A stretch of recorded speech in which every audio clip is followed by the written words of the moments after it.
All right. Hey, everybody. Welcome to the Luckin Fosers podcast. Today is April 3rd, 2021. My name is Stuart, and I'm joined with my co-host, Joseph. Hello, hello. And our buddy, Devin. Hey, what's up? All right. Awesome. So we've got some things on our agenda to talk about today. The first thing, I figured we should talk about two specific things first because we have talked about them in previous podcasts. And so it would make sense to keep the train of thought going. So the first one is the Counter-Strike scene. We mentioned a while ago about this organization called ESIC, ESIC, and how they were looking into a match fixing scandal, and they were like, oh yeah, we're going to have our results, our preliminary results will be out in a week. And then a week went by, and then 2 weeks went by, and then they were like, yeah, it's going to take longer. It's going to be over a month. And then 3 months went by, and so we have an update. Joseph, do you want to talk about it? It's actually very juicy. Yeah, so to kind of recap the investigation is there's just rumors going around that there was match fixing going on in tier 2 of the American or North American. It's called North American Mountain Dew League, and it's tier 2 professional Counter-Strike. And what is tier 2? It's tier 2 means right below actual professional level. And so the number I heard was something like 40% of the matches were being fixed. Yeah. Oh my goodness. What the heck? And that is yeah. So this has been coming for a long time, like you mentioned. And the reason why it's taken a long time is because the FBI is involved. So, and the reason they're involved is they have a new department. It's sports betting something. Oh. So the problem is that I'm not sure if this what that means. I'm not 100% sure what that means. I just know that they're definitely that ESIC, that organization, the Esports Integrity Commission, I think. They're working with the FBI, and they have been for a long time. I actually have notes on this. Let me get it. Hold on. So there are two group of people. Essentially, there's the smaller scale match fixing, and then there's a bigger scale match fixing. The smaller scale, smaller fish, is more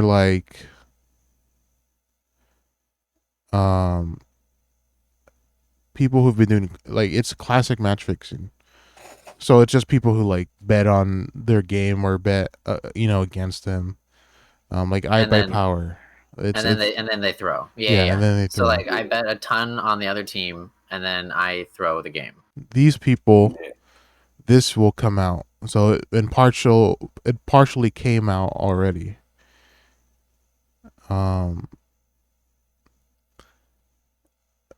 And that's this team rebirth, and some guys who just banned this morning. But there's a bigger scale of this group.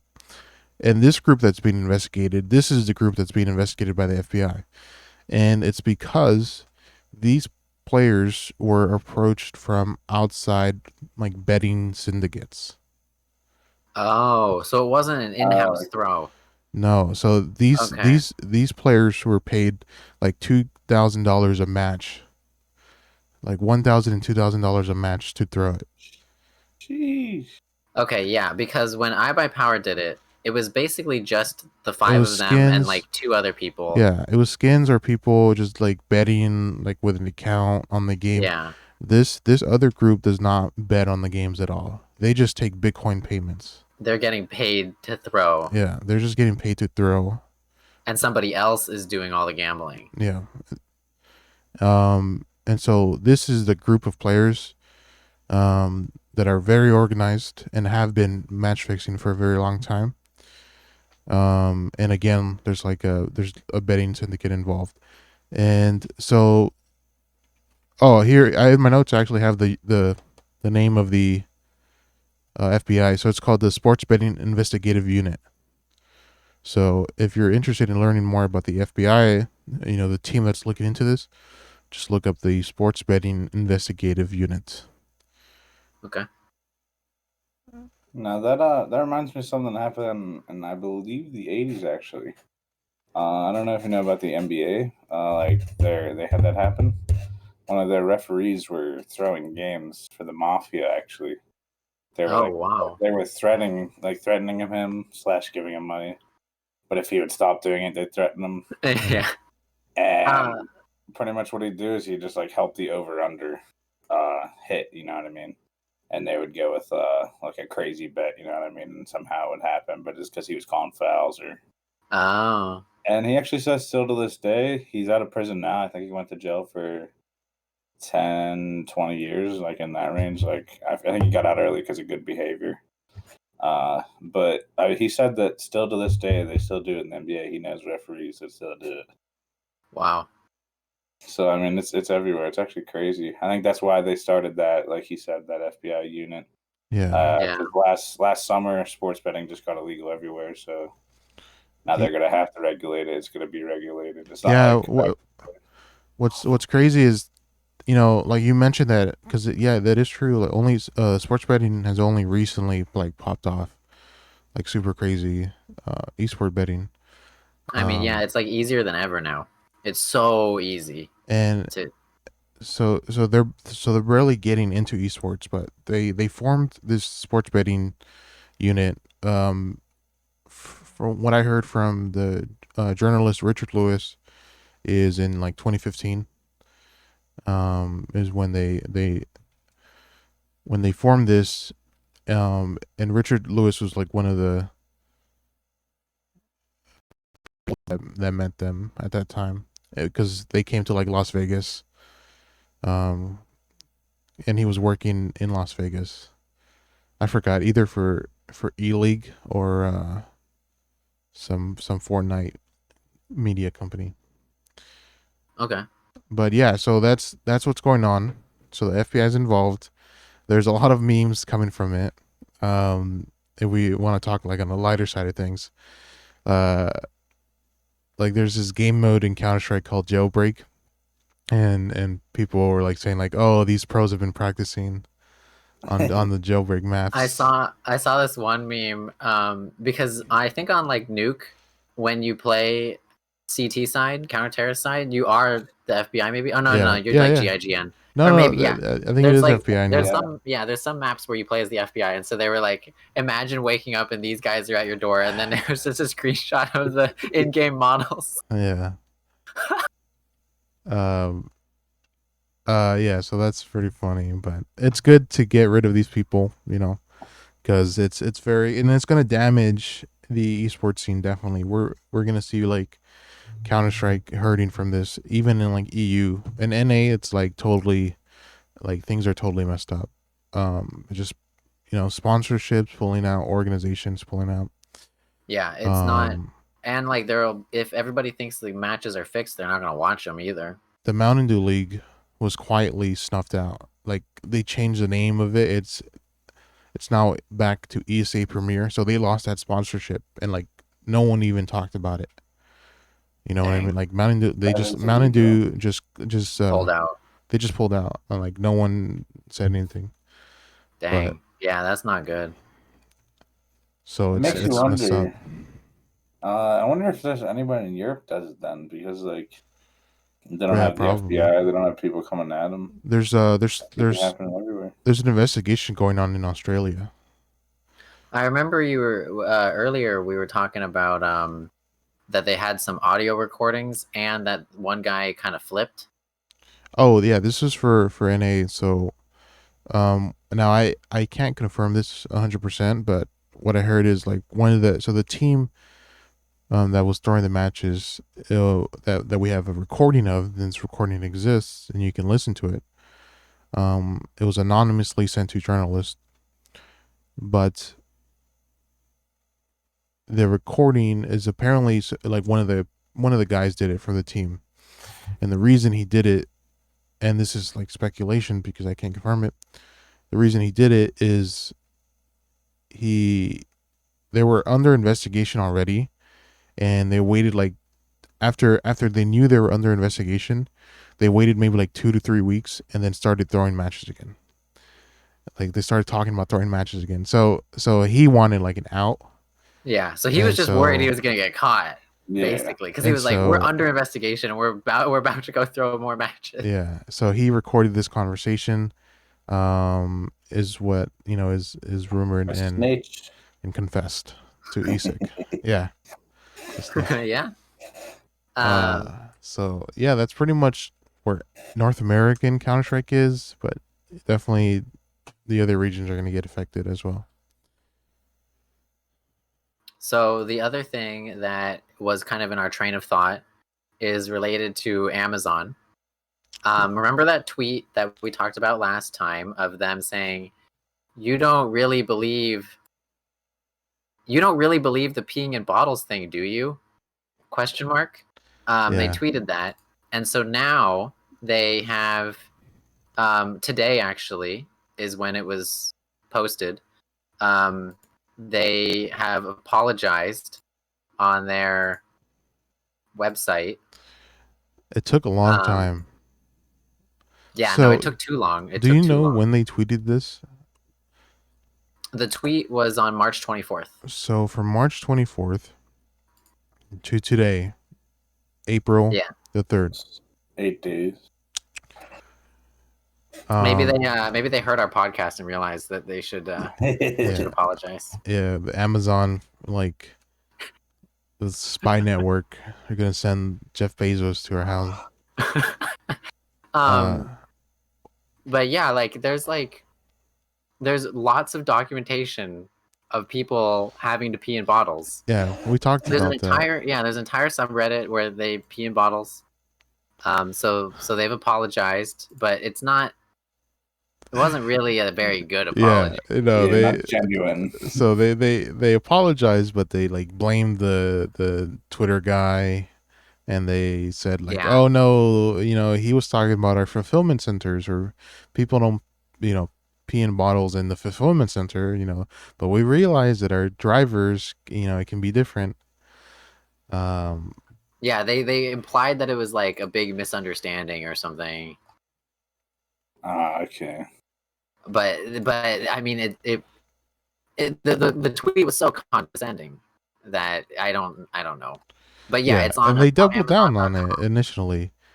Yes, they did. Yeah, there were further tweets where they doubled down. Further political tweets where they just engaged with like Bernie Sanders, Elizabeth Warren. They're just like, we're saying like, you guys, this is your fault. Like, oh, Bernie Sanders, you didn't raise the minimum wage in your state. Yeah, in Vermont. In Vermont, even so though, why are you coming here to Atlanta and riling things up? Yeah. Yeah. No, it was so it's crazy. Never. It's crazy. You're that big of a corporation. You're gonna blame others. Yeah.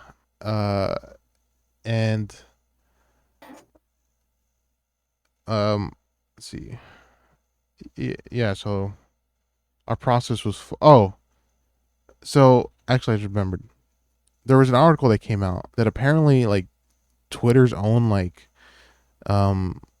security, like they're like engineers, they're like I don't know, network, I guess, computer security. Yeah, like computer security team. They flagged the tweets as like, whoa, like why is this tweeting? Did someone take over the account? Oh, like they literally thought it so could have been. Yeah, they literally thought, they flagged it as suspicious. Like they were concerned that maybe someone took the account. Wow. And you can look that up. So the other thing, I know that Devin, March Madness is going on right now. Yeah, today Go ahead. Go ahead. No, I was just gonna say that the finals are on Monday, right? Yeah. Finals are Monday. Semifinals today, which is Saturday the 3rd. I think at 5 o'clock Eastern time, the first game is Gonzaga versus the UCLA, which is the first 11 seed, or not the first, but the 5th ever in tournament history, which has been going on for decades. Only the 5th team ever to make it. That's 11 seed, which is pretty impressive. So Okay. would it be too crazy to explain how there's an 11 seed? So pretty much, I mean, I guess there'd just be a bunch of upsets, is what people would say. But this year, the tournament seeding was a little bit different. Due to the COVID season, they didn't play out of league teams. It was all like conference teams. So they didn't know how teams they had an idea of how good teams were, but they didn't have a great idea. So I think that's like part of the reasons why this year there was upsets. Oh, Because there was a lot of upsets in the tournament overall, not just this. And I oh, think it was because they overseeded some people thinking they were better than they were because they played their conference teams who weren't as good as maybe Yeah, the that makes whole sense. other are they other conference playing? teams. Are they playing in like a bubble, or how does that work? Yes. For this, they did. They didn't before, but for like for this whole March Madness, they did. Oh, okay. They pretty much like are all in the. I think it's Indianapolis. Like there was like for the first 32, because at first there's around a 32. And I think they had 3 different sites at that point, maybe Okay. 4. And but if anybody like got like in trouble, or not in trouble, but COVID, whatever, everybody in that little area would have to sit out. I think Oh, actually they okay. got lucky. Only one game in the whole tournament got canceled for COVID, which Nice. I was wondering how they'd take it. And I feel bad. They just take the team that had COVID, and it was some kid who was just a walk on, and he didn't even play, and they just had to take the L because their guy had COVID. Yeah. Dang, That because was it's single elimination too, yeah, right? So, yeah, oh, and they couldn't like push the tournament or delay it just because of mm, one game, oh, well, and it sucks. But I mean, it would have had to been upset anyway. But still, that's ones you want to see. This was interesting ones to watch. Yeah. It was actually also I don't know if I said this to you guys before. The one Florida player, I don't know if you saw earlier in the season, he collapsed in the preseason game. oh, I've seen the video of that, and Yeah. everybody was like, "This is a young man who is in the prime of his physical shape, Yeah, and so he shouldn't be collapsing like it was this." it was partly due to COVID. They thought because he had Yeah, yeah. COVID in the summer and he had a heart. Something's wrong with his heart is why it happened. Oh, But okay. like the good end of the story, this was actually the March Madness tournament was his first game back. Oh, He, he, okay. he fully recovered. You know what I mean. He passed all the tests. His heart is back to where it should be, and they let him play. They didn't go that far in the tournament, but he played a couple games. Cool. I have a fun statistic. Okay, go ahead. So, I was going to say apparently, but this is actually a fact. Um, a lot of men schedule their vasectomy right before March Madness, so they have the time to recover while watching March Madness. Oh, interesting. Like, because That then they makes almost sense. have an excuse to Yeah. watch March Madness Yes. because Yep. they're like, I Yeah. can't Yes. do anything else. Yeah. Yep. So they because they have to heal, right? They can't work. Uh-huh. Yeah. So they take that recovery period, and it's like 2 weeks plus to recover, and so they just watch March Madness. Yeah, because That March makes- Madness it goes by pretty quick, right? Like it's Yeah. 64 teams and it's single elimination, and they just pump out these games. Yeah, that's the reason why it's kind of appealing. It's one of the all day, like it's few days in the year where there's sports all day long. You know what I mean? Yeah, and you It's can like, actually like watch the beginning of the season to the end of it because it's the whole thing. yeah. And I remember even in high school, like games that start at 12 p.m. and some of our teachers were nice enough to throw them on in the corner just because they didn't Oh, dude. stuff like because it really is a national thing. It's one of those few days where all day you can watch sports and like everybody nobody Dude, really cares for their team. It's just like cool to watch. You know what I mean? you just like brought back some memories from high school. Yeah, me too. We had I forgot his name, but this teacher, he was pretty awesome. Um, it, and he was pretty based. Yeah, because he was like a big union guy, and so Okay. so like the teachers union is really strong in that school. But anyways, he would have March Madness like literally all day, every day. Like during March Madness, he would just have the TV on, like, and Yeah, he would just like eat lunch and watch games, and he wouldn't even like teach. He would just watch the games during yeah. March No, Madness. we had that too because our teachers would actually do like brackets for themselves. Yeah, So we would have teachers bickering across the hallways and stuff because we had a smaller school, and Yeah. it was just fun to see, and like it was all like nice banter. It was yeah, fun. yeah. We would have a bracket, and if you could like whoever like we would fill it out at the beginning, and then at the end whoever's was like closest like won something for their grade or whatever. That's awesome. Yeah. So Well, is there like a favorite, Devin, Uh, for Monday? Actually, it's weird because usually the favorites of the tournament get upsetted. But this year, the two favorites are actually, as long as they win the day, they'll be in the championship Monday. Gonzaga and Baylor. Okay. They're both number one seeds because there's like four different sides, so there's multiple number one seeds. But yeah, I actually, luckily, speaking of like winning brackets and stuff, I'm actually in a spot to win $400 from mine. Oh, okay. Who I did you need pick for the final? You need who do you need? Gonzaga. Gonzaga. Gonzaga. They play UCLA, so hopefully they're not going to get upsetted. They're like blue bulldogs, right? Yeah, exactly. Yeah. They're like a smaller, or not a small school, but like nobody really talks about them. But then they're just randomly good at basketball. It's kind of weird. They're in Washington. They're in Washington State, I think. Yeah, Or yeah, Washington State. yeah, that's the And only reason I know them is because like when I was graduating high school, I had friends that were like, "Oh, I'm applying to Gonzaga" or like whatever. it's pretty crazy. They actually also first undefeated team. So if they win this game today and Monday, they'll be the first, or not the first, but the first one since 1981, to go undefeated in their whole season, including the March That's Madness tournament. crazy. What the heck? Yeah, so they're the They're favorite freaking, favorites. they're Then freaking Baylor, stacked. yeah, and then Baylor's like the number two, like the only team that people think has a chance to beat them. Okay. So Baylor plays Houston today, and then Gonzaga plays UCLA. So we'll see how that turns out. But yeah, it's weird. So it's pretty much me and this other guy. This other guy is Baylor, and it was like a bunch of friends from back at home. We threw in $20. There's 20 people, so it was $400 winner takes all. And I just happened to get lucky and guess three out of the top four. So did he, but he has Baylor. I have Gonzaga. So whoever Oh. wins, wins. You know what I mean? Oh. Yeah. that's awesome. Well, Nice. I wasn't gonna go for UCLA, but now I guess. Yeah, I have to root for Gonzaga now because of you. I mean, I was even rooting for UCLA the other day. I went and watched my one buddy that you met.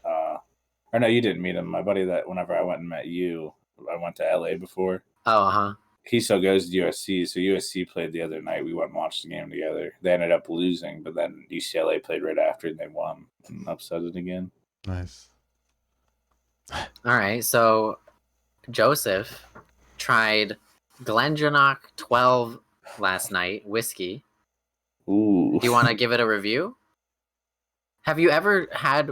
How much experience do you have with whiskey? I've had. I've had like Jack Daniel, Jim Beam. You know, that's like the classic, like entry Yeah. whiskey.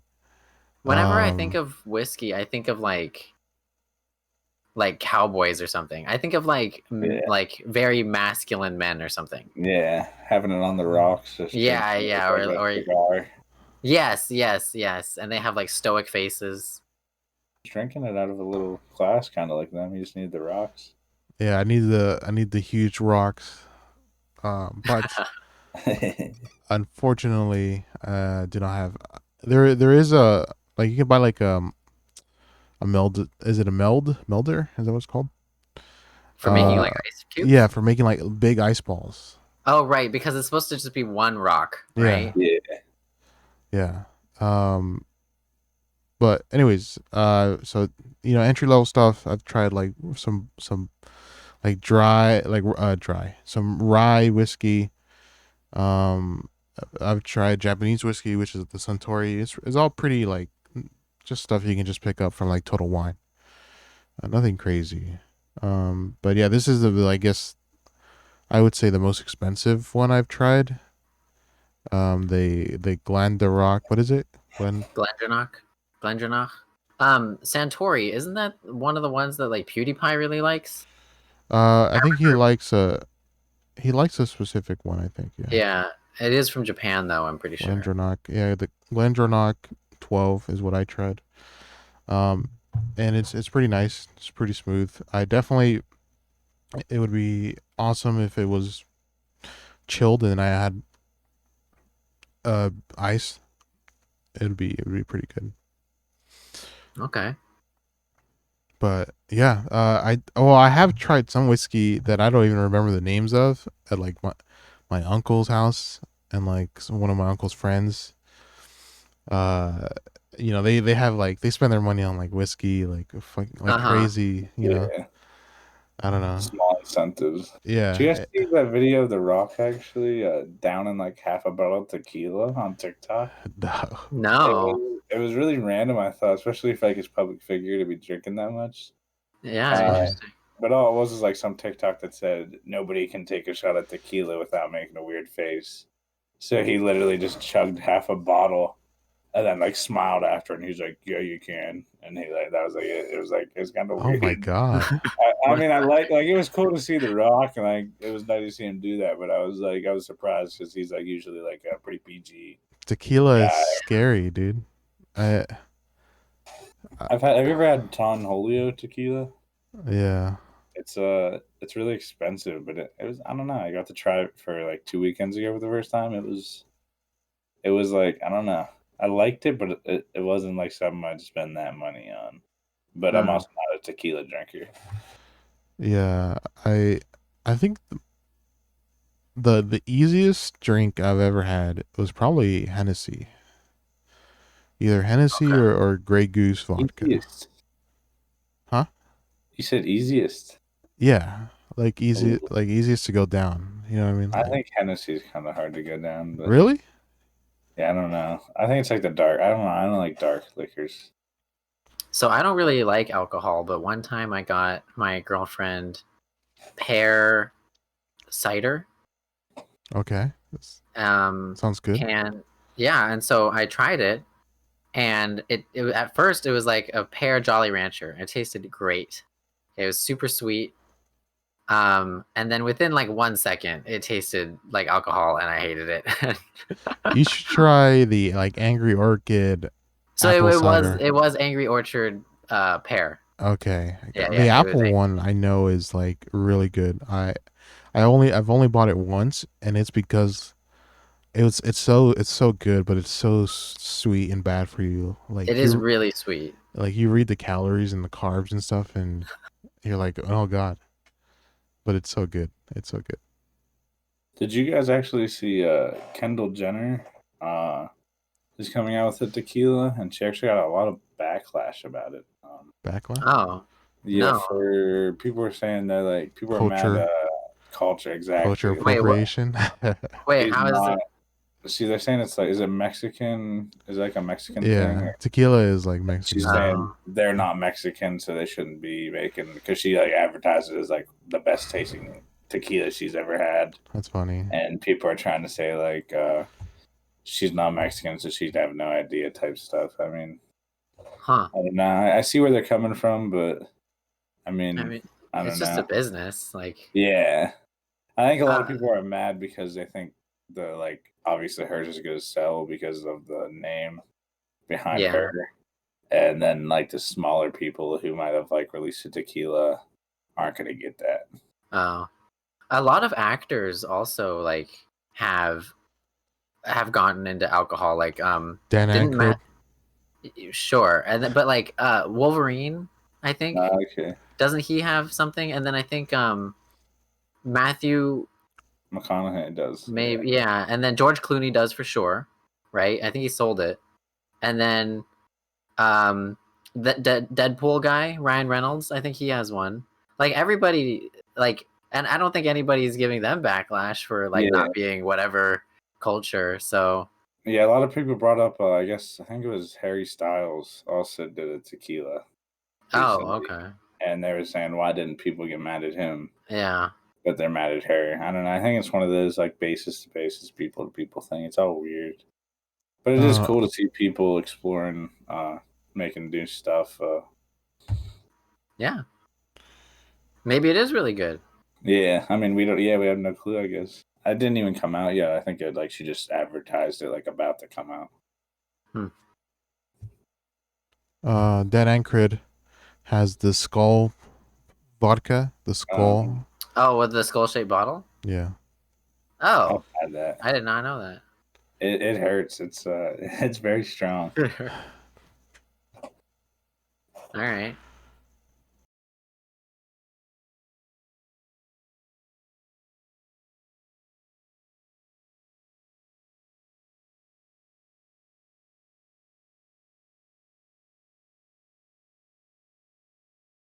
All right. Well, thank you for listening, everybody. That's it for this episode of the LuckinFosers podcast. Thank you, Devin, for coming on and joining us. Thank you for thanks, having Evan. me. Absolutely. And thank you, everybody, for listening or watching. You can email us at luckinfosers@gmail.com or tweet at us at LuckinFosers. And we have our YouTube channel now. So thank you for all of that. Yeah. Thanks, everyone. Have a good day. Bye.